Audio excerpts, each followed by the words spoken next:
Hello everybody. Okay, so today we're going to do a lab with acceleration on an incline. Now, the motion along the incline itself is linear, so we can use a linear equation to do it. And we can also figure out what we need by the fact that we can break the acceleration down into components. So, we're going to be calculating the acceleration using two methods. We're going to use the component method to find the acceleration, and we're going to use linear kinematics along the incline to find the acceleration, and then we can compare the two and see how close they are. They should be very close. This particular experiment usually comes out pretty good. So, let me give you the setup here. We have an incline plane, and you can change the amount of incline, which we will be doing. And I have a photo gate set up here and another one set up down here so that we can get the time it takes the car to travel the distance along the incline. Now, I know that in step one of the procedure it says that the photo gates are 1 meter apart, but actually when I started putting it up and started looking, we can't get a whole meter. So it's actually 0.75 meters or 75 centimeters, but we'll use 0.75 meters. So on your data table where it says distance traveled along the incline, make sure you put down 0.75 meters. Now, the car is going to start at rest up here. And I have it set, I have the screw up here set so that when the car is back against it, the front edge of the flag is just behind the infrared beam. So when I let it go, it immediately breaks the beam as it starts moving. So that means the initial speed of the car, when I let go, is 0. So again, above your data table, where it says initial velocity, v sub o, you can write 0 meters per second. Okay? Now, another thing we need to do in order to get the acceleration is measure the time it takes, which we'll use the photo gates and the data collector for, but we also want to measure the angle of incline because we know we can, knowing that angle, resolve the acceleration due to gravity and find the component of that acceleration along the incline. How do we do that? Well, easy. We use a protractor. And I focus on this sharp edge right here along the ramp. If you want to come close and show them. All right, this sharp edge right here where it takes a sharp turn. I focus on that. I'm going to measure that. So I put the crosshairs of my protractor against that, right where they cross, against that sharp edge. Then I line up the horizontal line that goes through the crosshairs with the black baseboard back there, since it's horizontal. All right, now that I've got it lined up so that this is horizontal and this is vertical, I can start at 0 and I can measure down to that sharp edge what the angle is, okay? And I've already got the measures, so if you'll focus on this, they can write them down. All right, so we're going to be using 33 degrees, 28, 22, 17, and 10. And I decided to go ahead and measure those for you ahead of time so we don't waste time on the video. All right, now we'll be able to calculate the acceleration using that angle and the fact that acceleration due to gravity is 9.8. But the other method of finding the acceleration is to use linear kinematics. We know the distance the car travels. It starts from rest. If we can get the time, then we can use the general equation to find the fourth variable, the acceleration along the incline. So let's get the times. We're going to measure, for each angle, we're going to measure the time it takes to go along the ramp 3 times, and then take an average of those 3 times. All right? So, let's put the car up here and make sure that our timer is set. Release the car. Whoops. Release the car. And right here, if she focuses in on that, we want the time to go from A to B. We don't need the other 2 times. That's how long it took the car to go through the beam, and we don't need that. We want from photo gate A to photo gate B, the 75 centimeter distance, okay? All right, let's do it twice more really quickly, and she'll focus in on that for us. All right, so once more. And there's the time from A to B. Okay. And the last one for this angle. There we go. Again, the time from A to B. All right. Now, we're going to change the angle. We're going to go down to the 28-degree angle. Of course, that's going to change the acceleration component. But that's okay. We can use the general equation as well to find it. This may take a moment. All right, here we go. So now we're going to put it on the 28-degree angle incline. All right, we're going to do the same thing we did before. All right, we're going to start the timer. As soon as I let it go, it'll break the beam.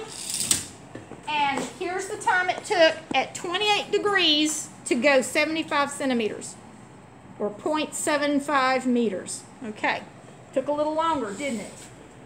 Okay.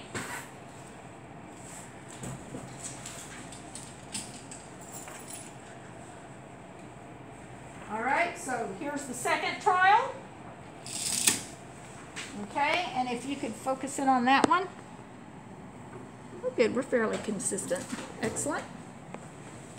And one more time for this angle. We're getting there, guys. Oops. All right. There you go. Was it 0.581? Yeah, there it is. Okay. All right, now we've done 3 trials for 28 degrees. Now let's switch to 22 degrees. Do 3 more trials because we have a new acceleration at 22. Oh, good grief.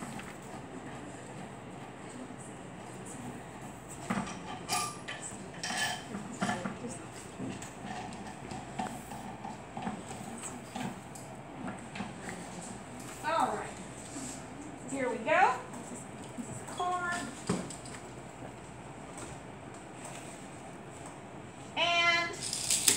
First one,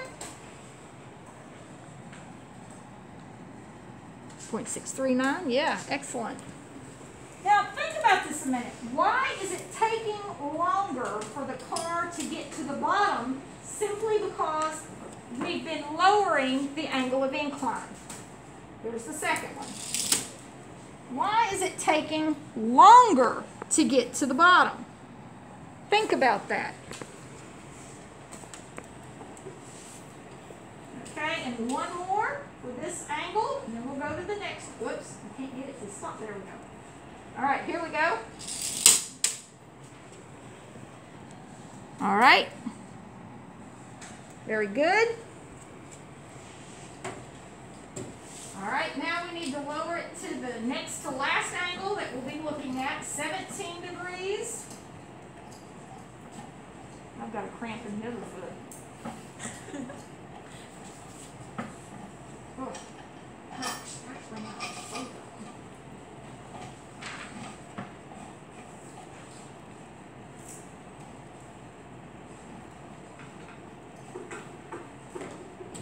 Okay. So let's get the car up here. What do you think will happen to the time? Is it going to be greater or less than it was before? If you said greater, you're right. Okay. Oops, wait a minute. That one messed up because it bounced back. Where'd that ball go? All right, let's try it again. I'm sorry, guys. All right, let's try this. Trial 1 for 17 degrees. There we go. Okay, come and take a focus on it. It's a little bit bigger than it was before. Took a little more time. All right.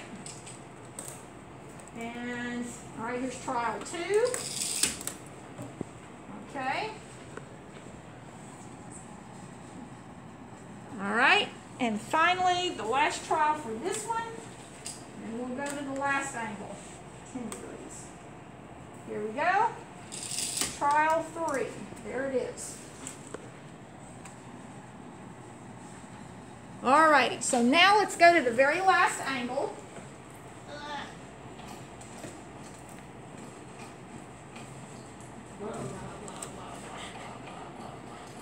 Come on, come on. There we go. Oh, so this one's not very inclined at all. Just 10 degrees. It's 10 degrees from the surface of the table. All right. Now let's get our car. Here we go, trial 1. Okay, and there's the time. Okay. And trial 2. There's the time. Okay, and the last one. Trial 3 for 10-degree angle.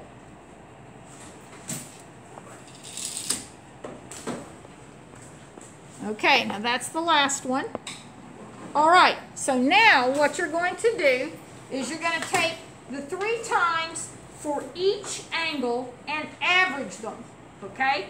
Then, if you'll look on the second page, what you will do is follow the steps of the analysis. Now remember, you're going to come up with 2 results for each incline, each angle.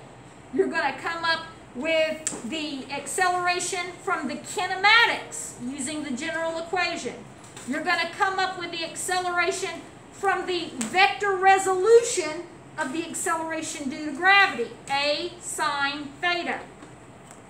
Then you can compare those. Just read through the analysis, follow the instructions, okay? It's not very difficult, guys. Don't forget to answer the questions as well. And guys, before we shut off for this film, I want to remind you that when it asks you what the precision of a measuring device is, it's not an opinion, it's a number. The precision of any measuring device is the smallest increment marked on the device. So come here and let's look at our measuring instruments. First, we have the measuring along the incline. It's in 5 centimeter increments. There are no smaller increments, so the precision of this device is 5 centimeters. Then we have our protractor. Our protractor measures in 10s, 5s, 1 degrees, but in between each 1 degree is a ½ degree mark, and there are no smaller increments. So 0.5 degrees is the precision of this measuring device. 0.5 degrees. You've got to have a unit on a precision or it's not a precision. The last one is the timer. Notice the timer from TA to B only measures to 3 decimal places. On a digital device, the precision is the last decimal place it measures to. So in this case, it would be 0.001 seconds. 0.001 seconds. Thank you very much. Talk to y'all later. Bye for now.